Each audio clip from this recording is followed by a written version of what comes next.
Good evening, Skipper Bob. Ito po, pag-usapan natin, no?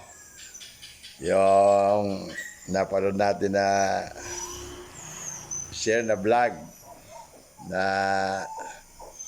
may dalawang klase ng breeder. Yung nagbe-breed ng pang-komersyal at yung nagbe-breed ng pang-sarili. Well, totoo po yan, no? Tayo mga backyard, mostly pansarili lang yung ating mga binibreed. Kaya usually we breed according doon sa gusto natin. No? Yung commercial breeder, nagbe-breed sila ayon doon sa gusto ng customer. At yung modern phenotype sa mga Pinoy,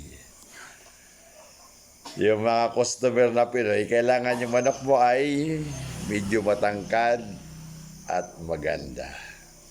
Yan po ang tinatawag na modern phenotype. Pag nakita nilang medyo matangkad, magising ang tayo, madali pong mabighani yung mga Pilipinong mahilig sa sabong.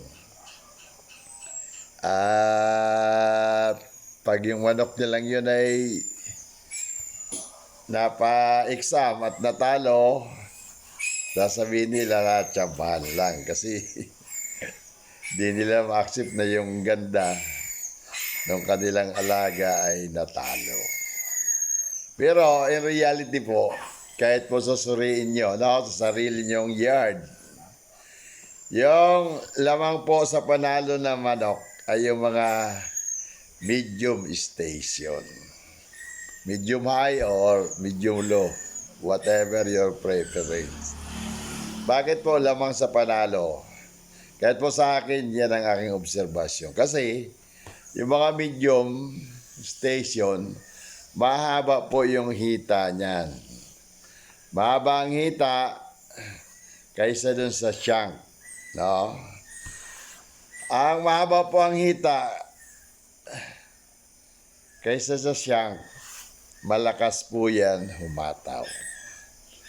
Yan po ang tinatawag na mga lumang o yung mga sinaunang American breeder na yung mayroon tinatawag na sledgehammer effect. Kasi mas mahaba yung tangkay ng maso, mas malakas po ang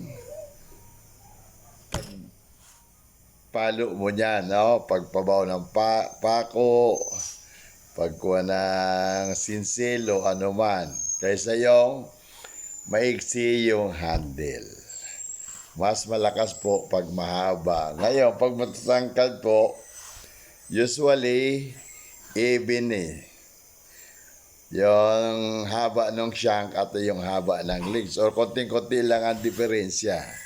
Kaya medyo, ang kuha po niyan ay hindi masyadong madiin. Tapos, pagdating mo sa infighting, palagi na pong only yung medium station. Kasi, yung mga kuha, naangat pa lang siya eh. Yung medium station, nakagano na. Diba? Kaya, mapapansin niyo po dyan sa inyong bakuran, mas lamang sa panalo yung mga medium station. Yan lang po ang may share na experience ni Skipper Bob sa mga ka-skipper natin. Mga newbie or yung mga backyard dyan. Na good evening.